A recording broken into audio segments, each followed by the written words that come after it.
sheekadu waxay ka bilaabataa qorshe lagu rarayo qaar ka mid ah dambiilayaal aad u khatar ah si loogu celiyo dalkoodii hooyo iyadoo la raacinayo markab badeed. dadkaas dhexdiisa kan ugu caansanaa wuxuu ahaa dambiile la yidhaahdo Bark, kaas oo dilay in ka badan 30 dumar ah isagoon wax qoomamo ah dareemin. muddo yar kadib wuxuu bilaabay inuu si xun ula dhaqmo sarkaal Lee, kaas oo isagoo caraysan si daran u garaacay Bark. dhanka kale waxaan aragnaa sarkaal David oo jooga Police Headquarter isagoo qof kasta siinaya warbixin ku saabsan mas'uuliyadooda. dhammaan dambiilayaashii waxaa la geliyey qolal gooni ah, mid walbana waxaa ilaalinayay askari u gaar ah. sarkaal Lee ayaa dambiilayaasha u sharaxay xeerarka markabka, laakiin waxay muujiyeen caasinimo. si kastaba ha ahaatee, hal dambiile oo la yidhaahdo Tam ayaa aamusnaan buuxda ku jiray. waxaa sidoo kale dambiilayaasha dhexdiisii ku jiray dhowr haween ah oo ay ku jirto mid aad u khiyaano badan oo la yidhaahdo Jenny, taas oo lagu eedeeyey inay dishay dad ay isku dhowaayeen. sarkaal Mary iyo Dr. Max ayaa loo xilsaaray inay isha ku hayaan dambiilayaashan haweenka ah ee khatarta ah. maadaama khatarta ku jirta qaadista dambiilayaashan oo kale ay weyn tahay, safarkuna dheer yahay, Dr. Max ayaa lagu daray howlgalka. intaas waxaa dheer, kalkaaliye caafimaad oo la yidhaahdo Ella ayaa qayb ka ahayd kooxda. inta qof kasta uu habaysanayay alaabtiisa, Dr. Max ayaa si qarsoodi ah sanduuq dawo ah uga xaday sirinjo. dhanka kale, jikada dhexdeeda koox cunto kariyaal ah ayaa ku mashquulsanaa diyaarinta cuntada. isla mar ahaantaas, Dr. Max isagoo sita sirinjadii la xaday wuxuuna u gudbay engine room. markaas ayaa la shaaciyey in Dr. Max la siiyey hawl ah inuu irbad ku mudo dambiilaha ugu khatarta badan ee saaran markabka, kaas oo ah Alpha, si uu u siiyo dawo dejiye ka dhigaysa mid hurda inta safarku socdo. si kastaba ha ahaatee, goobta saxda ah ee uu Alpha markabka kaga jiro waxaa garanayay oo keliya sarkaal David oo jooga Police Headquarter. markii uu David dib u eegay dukumentiyo sir ah, wuxuuna ogaaday in Alpha uu mar u adeegay ciidanka. dhanka kale, habeenkii Barkigii khiyaanada badnaa ayaa kabtiisa ka soo saaray xadhig qarsoon, wuxuuna u adeegsaday inuu iska furo katiinada gacanta. kadib wuxuu xadhiggii u gudbiyey maxbuus kale si uu isna u baxsado. halkan waxaa lagu ogaaday in cunto kariyaashii jikada ay dhab ahaantii ahaayeen raggii Bark, kuwaas oo dilay cunto kariyaashii saxda ahaa kuna soo dhex dhuuntay markabka. markii uu sarkaal booliis ah u yimid inuu hubiyo qolka Bark iyo saaxiibkiis ayaa dilay isagii, meydkiisiina waxay ku qariyeen talaagada barafka. intaas kadib, raggii Bark waxay weerareen control room iyagoo dilay saraakiishii joogtay, gooyeyna dhammaan xadhkihii isgaarsiinta si ay uga hortagaan in sarkaal Lee uu la xiriiro Police Headquarter. sarkaal Lee ayaa durbadiiba gartay inay wax qaldan yihiin markabka, wuxuuna si degdeg ah u soo ururiyey kooxdiisii oo ay ku jirto Mary. si kastaba ha ahaatee, markii ay gaareen qolka kontaroolka, raggii Bark ayaa dhababac ku sameeyey, taas oo keentay dagaal hub ah oo aad u daran.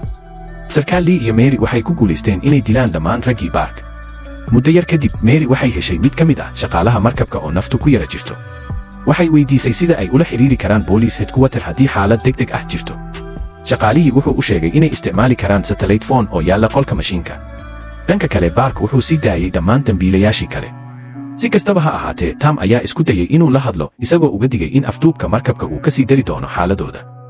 laakiin Bark waa iska indho tiray, wuxuuna go'aansaday inuu dilo dhammaan saraakiisha oo uu la wareego maamulka markabka. dhanka kale, waxaan aragnaa in Dr. Max uu isku soo xiray qol isaga iyo kalkaaliye Ella, maadaama ay rabeen inay ka fogaadaan inuu Bark dilo. dhinaca kale, markii uu Bark gaaray qolka mashiinka, wuxuuna helay dambiile la yidhaahdo Jian oo meydadka saraakiisha booliiska ku dhex daadinaya talaagada barafka. si kastaba ha ahaatee, kama ay warqabin dilaac ka yimid dhuumaha qolka mashiinka, kaas oo sababay in dhibco dhiig ah ay si toos ah ugu dhacaan wejiga Alpha. si kedis ah, indhaha Alpha ayaa furmay, wuxuuna bilaabay inuu isku dayo inuu iska furo xadhkaha. dhanka kale, sarkaal Lee iyo kooxdiisii waxay gaareen qolalkii maxaabiista, laakiin waxay naxdin ku ogaadeen in saraakiil badan la dilay, dhammaan maxaabiistiina ay baxsatay. Lee wuxuu durbadiiba garowsaday in Bark iyo raggiisu ay isku dayi doonaan inay burburiyaan satellite phone-ka, sidaas darteed isaga iyo kooxdiisii ayay halkaas u degdegeen. qolka mashiinka dhexdiisa, Bark wuxuu ku mashquulsanaa isku dayga inuu jebiyo taleefanka. wuxuu bilaabay inuu mid u dilo shaqaalaha markabka. isla markii uu rabay inuu dilo shaqaalihii ugu dambeeyey, sarkaal Lee iyo kooxdiisii ayaa soo gaaray. dhanka kale, dambiilihii ugu khatarta badnaa, Alpha ayaa isfuray, wuxuuna isna soo gaaray qolka mashiinka. Alpha wuxuu ahaa indhola, laakiin wuxuu wax ku dareemayay kulka jirkooda. wuxuu aad uga xoog badnaa, kana dheerayay bini'aadamka caadiga ah. isla markii uu Bark arkay Alpha, wuxuu isku dayay inuu baxsado, laakiin Alpha ayaa durbadiiba qabtay. indhaha Bark hortooda, Alpha wuxuu mid u gowracay raggii u shaqaynayay, kadibna wuxuu u soo jeestay Bark, isagoo ku dilay hal dharbaaxo oo keliya. markii ay arkeen dadkii haray, waxay u carareen cabsi darteed. isagoo garowsaday inaysan si fudud ku baxsan karin, Tam ayaa mashquuliyey Alpha si uu dadka kale u siiyo wakhti ay ku cararaan. ugu dambayntii, waxay ku guulaysteen inay ka baxaan albaab yar, wayna soo xireen ka hor inta uusan Alpha soo raacin. Police Headquarter, sarkaal David wuxuu isku dayay inuu fahmo xaaladda isagoo adeegsanaya sawirrada dayax gacmeedka. isla markaas, wuxuu wicitaan ka helay nin la yidhaahdo Director, kaas oo ku wargeliyey dhacdooyinka markabka ka socda. waxaan markaas aragnaa in ninkaas dahsoon uu xabadka ku lahaa lambar la sawiray tato, kaas oo la mid ahaa midka ku yaalla jirka Alpha. dhanka kale laba ka mid ah shaqaalaha markabka ayaa isku dayay inay ku baxsadaan doon yar laakiin alfa ayaa yimid si naxariis darro ahna u dilay kalkaaliye eela oo muuqaalka ka daawanaysay daaqadda ayuu alfa durbadiiba gaaray wuuna eejiyey ilaa ay ka dhimato markii uu taas arkay dhakhtar max wuxuu u cararay cabsi darteed wuxuuna ugu dambayntii ku dhacay sarkaal lii iyo kooxdiisii hartay markii uu sarkaal lii ugu hanjabay dhakhtar max wuxuu qirtay in lacag lagu siiyey inuu irbad dawo dejiye ah ku mudo alfa lii ayaa markaas ku amray mary inay ku dhuuntaan meel ammaan ah kadib waxaan aragnaa dembiile jiyan oo sii daayay jeni iyo dembiilayaashii kale si kastaba ha ahaatee daqiiqada kadib alfa ayaa yimid wuxuuna ku qaaday weerar dhimasho ah waxay galeen elefaytor laakiin alfa wuxuu fuulay saqafka sare sarkaal lii ayaa u degdegay inuu dembiilayaasha badbaadiyo si kastaba ha ahaatee elefaytorkii ayaa si lama filaan ah dhulka ugu dhacay isagoo burburiyey jiyan sarkaal lii wuxuu u qaatay in alfa isna uu dhintay laakiin alfa waa uu ka badbaaday lii wuxuu si degdeg ah ugu qariyey jeni talaagada barafka wuxuuna go'aansaday inuu isagu wajaho alfa dagaalkii dhex maray lii wuxuu ku guulaystay inuu jebiyo cududda alfa laakiin ugu dambayntii waa la dilay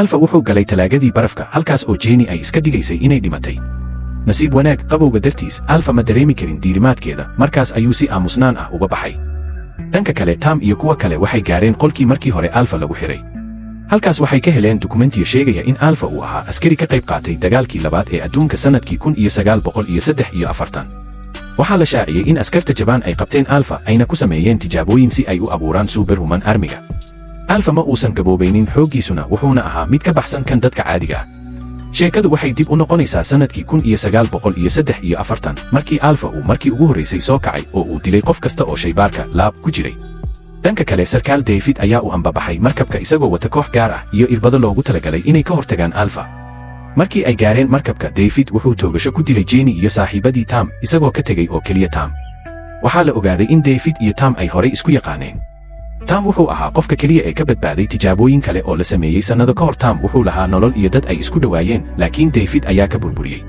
tani waxay keentay in tam uu noqdo dembiile isagoo sugaya fursad uu kaga aarsado david ugu dambayntii alfa ayaa soo muuqday oo weeraray labadoodaba david wuxuu isku muday dhiig serum gaar ah oo kor u qaadaya awooddiisa si uu ula dagaalamo alfa david wuxuu ka guulaystay alfa laakiin markii uu bilaabay inuu ku jeesjeeso tam ayaa weeraray david wuxuuna ku tuuray badda ka hor inta uusan isna ka dababoodin waxaan aragnaa ninkii la yidhaahdo direktor oo jooga jasiirad godoon ah isagoo sii wadaya tijaabooyinkii waxaa halkaas lagu arkay cunug yar oo leh awoodo gaar ah kaas oo uu dhalay tam balse david uu ka qaatay sheekadu waxay ku dhammaanaysaa tam oo ka soo baxaya badda isagoo si buuxda ugu diyaar garoobay inuu burburiyo ururka sirta ah haddii aad ka heshay muuqaalkan ha ilaawin inaad like saarto sidoo kalena aad subscribe saarto kanaalka waxaan isku arki doonaa muuqaalka xiga